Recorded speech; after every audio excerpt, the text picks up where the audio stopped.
Welcome to 2026. As the fireworks are dying down, the bombs were falling on Venezuela. And I think that's a tragedy, unfortunately. Um, and what it has done, it's made me think, um, let me speak about this out loud. So my thoughts aren't quite formed yet. I just thought maybe put this out there. So the idea here is that people who have left high control religions, high control families, high control corporate structures, right, corporate environments, we are well equipped to handle or to navigate what's coming, right? Now, when I say what's coming, I'm not talking about Armageddon. Uh, if anybody is still fantasizing about Armageddon, this is not that, right? What we're talking about is the clear and imminent decline of the United States dollar as a reserve currency, as a global reserve currency, right? And I think what's happening with Venezuela and a lot of other moves are desperate attempts to retain that power as a global reserve currency. Because what we're seeing is a pattern, right? And we kind of know what's coming next. So, what's the pattern? If you look at history, you'll see that every major power that was a global reserve currency fell, and their fall came down to a few set of reasons, and that applies to every single one of them. Every single one of them. And what's happening now is we're transitioning from America being the big bully, being the big mafia that controlled everything, to now we're going to have regional crews, right? And that complicates things. We are moving from one sort of world dominated government to multiple crews. So you'll have the China crew, the Russia crew. You still have the Europe bloc. America will still be there. South America will still be there. How that impacts global trade, and our ability to buy things and to operate our businesses, our jobs, right? Our pensions, our savings, our investments. That's going to be what we need to navigate, right? So, for example, today, when you buy something, you buy your TV, you buy a fridge. I think this is common cause now. Everybody knows this, but you know, the components that are in it, you're getting stuff from Africa, mined in Africa, stuff from China, right? Expertise from Europe, production in China, and shipping is protected by the US Navy, right? For it to be shipped down to you. And even though you're paying a small price, a very cheap price, that cheap price is enabled by the US being a global reserve currency, that all these components that went into it, the mining, the labor that needs to be paid for the mining company that needs to transport the goods, right? There's a lot that goes into every single product we have. A simple pencil requires multiple industries to coalesce to be able to deliver a pencil to your doorstep, right? And all of that is what's at risk here. And it's going to change. That's just the reality of it. So what is the pattern here and what does that mean? So the pattern for me is, if we look at before the US, it was the British pound. Before the British pound, it was the Dutch guilder. Before the Dutch guilder, it was the Portuguese real, right? And they all fell because what happens is, due to the strength of the dominant currency, right? They are productive, they produce a lot of goods, they have military might, so they're able to control strategic ports, right? They do so well that more and more people want to buy their goods. So people start buying their goods, but because they need their goods, they're going to need their currency, right? So you start, other countries start needing that currency more and more, to the point where the currency starts being strong. So you'll see signs such as the financial markets getting stronger, but the productive capacity weakening, because we no longer need your actual goods, we just need your currency. um, the rest of the world starts making the goods, starts producing, and the global currency starts being a global reserve currency. And what happens? They start running deficits, and they can afford to, in the beginning, run deficits because there's such huge demand for that currency. And but those deficits start to run away. And the analogy here is they start selling the family silver to pay rent because the debt payments just get large, right? So those are some of the moving parts that are happening, unfolding in front of us. And we don't know, we can't predict what's going to happen, but the pattern tells us what to expect. The pattern tells us that as America declines, they will start having these, um, you know, violent displays, trying to enforce, trying to signal to other people in the bloc that if you do this, this is the fate that awaits you. And that's how I read Venezuela. People who are, so for example, the Saudis are now using, this has been a big topic over the last few decades. If you look at, I want to say, Saddam Hussein, Muammar Gaddafi, um, despite the atrocities that they committed, the reason that they were attacked was they were threatening the petrodollar, right? Which is a cornerstone of the US being a global reserve currency. And Saddam Hussein wanted to move away from the dollar as the the price for fuel, for oil, right? Muammar Gaddafi wanted to use a gold standard and unite Africa from a currency perspective, right? And that would undermine the US because they're no longer backed by gold. Um, so we see those patterns, right? If we actually look at most of the wars that have happened, it's the US trying to protect that US reserve. I mean, the actions they did were done by other powers before, right? So this is not a shock to anybody. And at this stage, I think everybody knows this is what's going on. But how does that apply to us? So as they come out, there's going to be a lot of turmoil. We've already experienced this shift from being in one religion to now being outside and you having to understand the world and deal with the world from a nuanced perspective, from an adaptability, right? As a witness, at least for me, everything was one track minded. I was right, they were wrong, and my job was to teach them what's right. And now, having left, you realize different people are going to believe different things based on different factors that they're taking into account, their culture, their religion, what the events that have had their history, right? So, if I'm dealing with Zimbabweans, I have to operate a certain way. If I'm dealing with um, Zulu people, I have to operate a certain way. If I'm dealing with Afrikaans people, if I'm in Cape Town and I'm dealing with a cosmopolitan person, all right, you have to be different. You have to adapt, right, both socially and for your business. And that ability to adapt is something that when you leave, you realize you need to have, right? And that skill for those of us who've lived, I think will translate because I've lived through Zimbabwe going from the breadbasket of Africa to being, this total waste, right? A decimated economy.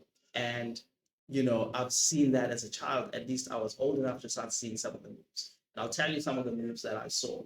I saw certain people who were considered not to be good witnesses adapt to the circumstances. When Zimbabwe could no longer supply electricity and supply fuel, people had to resort to firewood.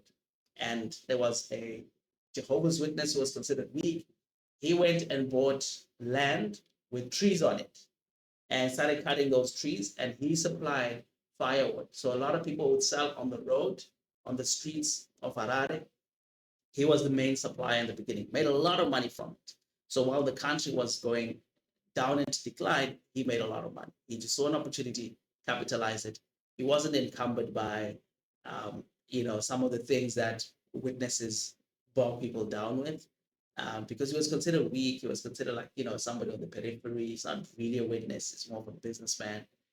But it's that kind of adaptability that you saw. I mean, I got involved in a lot of stuff, diamonds, just trying to survive. I think everybody in Zimbabwe at some point was dealing in diamonds and things like that. And, but I was in high school, trying to sell diamonds, all this kind of stuff. But it was just after high school, before I went to varsity, right? Um, but yeah, so that adaptability is going to apply.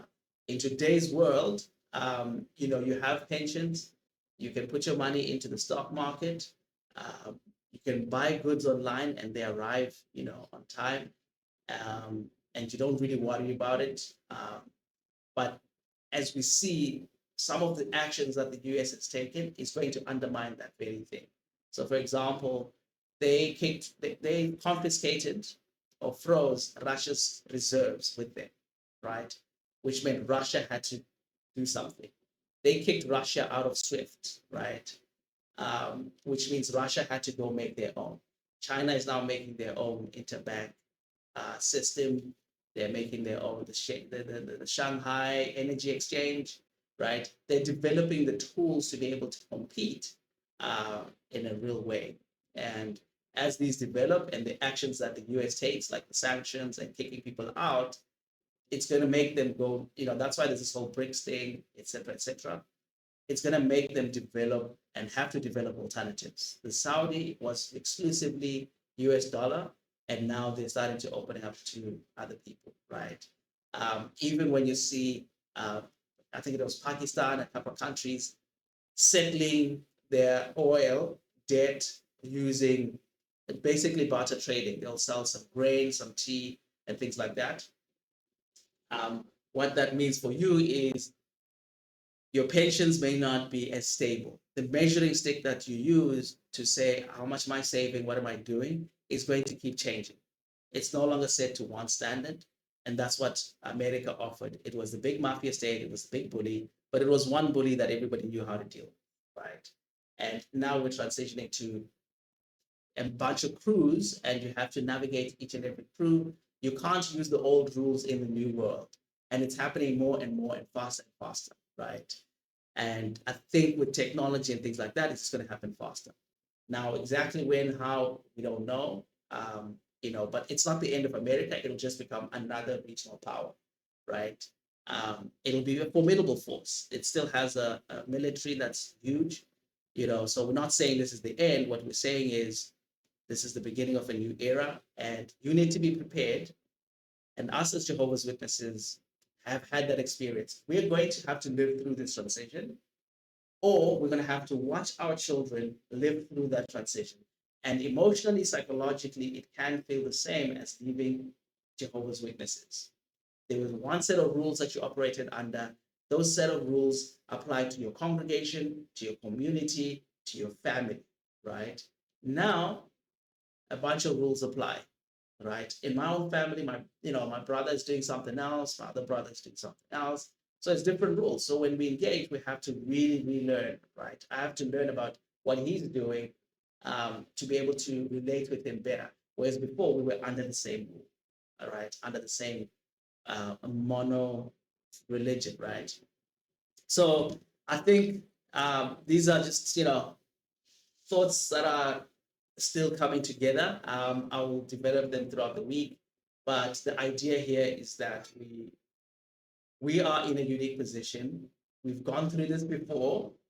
If you've left any high control environment, an abusive parent, uh, an abusive boss, and you're there for 5 years, 10 years, or something like that, a cult, a high control religion, a family that was high control, and you've learned how to operate outside of that, it means you have the skill, you have the talent to navigate what's coming. And at least what's coming isn't, there might be one big event that marks that, like the end, but it's going to be a slow decline. It's a slow thing that happens over time. I mean, the decline has been happening for a very, very long time, right? So, excuse me, it has been happening for a very, very long time. So we're not going to just wake up tomorrow and something happen. Now, yes, something like this, Venezuela getting attacked can happen at any moment. Um, you know, China, Russia, they're also making calculations and having to figure out a way to respond. A lot of their response is going to be invisible at the moment, while because they're trying to get everything in place. They're trying to get the China interbank settlement system in place, right? A lot of these countries are also talking about a central bank digital currency, right? Central bank digital currency. And they're talking about that because that can help to remove the inefficiencies that come from having these regional crews that you have to deal with, right? Every time something has to move from China, it has to go through, India, and there's there have to be negotiations there, and then from India it has to go to this place, right? And when you go through the Suez Canal, you have to deal with the pirates, right? So it will make it such that goods will take 6 months to be delivered, like they used to before all of this was put in place. Before America came in, right? It'll mean it'll cost a lot more, and you won't have a guarantee that. And the risk is just great that it'll be stolen, it'll be lost, it'll be abandoned somewhere, and things like that. So your shipments. So a having bank central bank digital currency. Yes, a central bank digital currency, basically a digital fiat currency for a country, and having that in place can help make the settlements faster, to allow people to have that same efficiencies that we were afforded by America being a superpower. So yeah, it's an interesting start to the year. Things to think about. I think my next video I'll focus more on what are we going to do about it, right? If your pension long term is going to be, how do you assess that, right? How do you assess your pensions, your stock, your portfolio, your savings, your investments, whatever you have? How do you assess that, and how do you look at that into the future, right? Because these are long term things that you're doing, long term investments. You're looking at saying, okay, when I retire at 80, for a lot of people, 80 is the retirement age if you enjoy what you're doing, right? And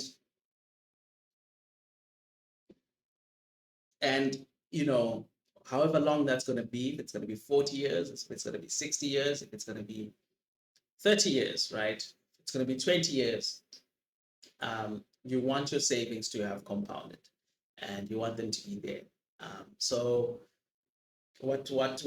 how do we navigate that space, right? And it's all psychological.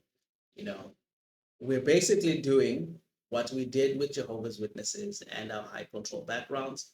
We're going to have to apply that to our finances and the reality that's slowly becoming an eventuality.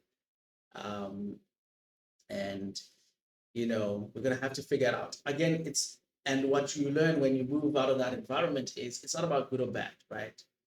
It's not that America is bad and Venezuela is good, or Venezuela is good, America is bad, or that being a global reserve currency was an evil thing. No, that's just so simplistic. The reality is, um, from a functional perspective, America served an important purpose. We had to deal with, the rest of the world had to deal with them being in charge and throwing around their moral rights and things like that. That comes with the territory. I think every major superpower has done that. Sort of tell people what to do. So it comes with the territory. It's nothing new there. Um, so it's just a pattern, right? That's what happens when people are in those situations. Where you stand on a matter depends on where you sit. So depends on where you're coming from, right?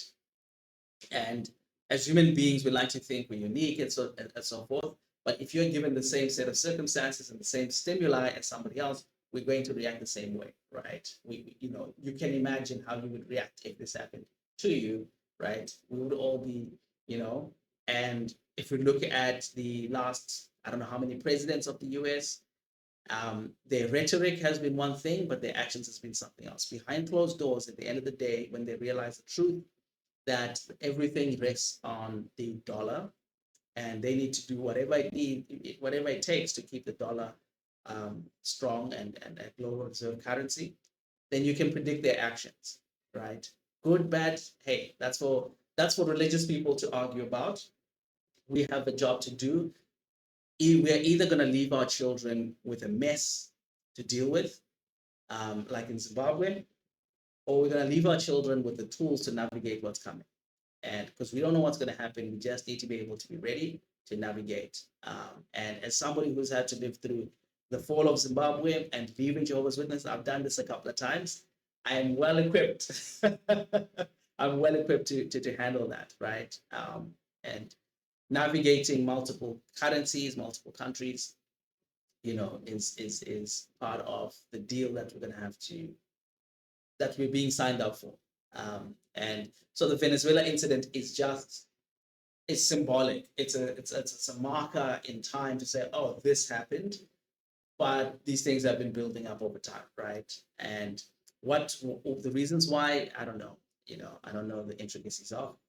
It actually doesn't matter at this point. What matters is we get ready. Don't be overexposed to the dollar. That's going to be important. But I'll talk about it in the next video. I think I'll be a little bit more prepared than just shooting the breeze. And yeah, so it's not Armageddon. If Jehovah's Witnesses tell you it's Armageddon, tell them the rapture was supposed to happen in September. It didn't happen. So we're still waiting. And tell them what happened in 1925, right? All these predictions. What happened in 1975? What happened in 1914? So what we can look at is pattern of behavior, and we can sort of learn from that. We don't need predictions or prophecies to tell us the exact date of this and that. No, we just need to be prepared. So I hope that's helpful, guys. I think my next video will be a lot more. I'll prepare a little bit more so that it's not just me talking, but it was good to just chat to you guys and start the year off. And let's get started. I'll see you guys on the next one, eh?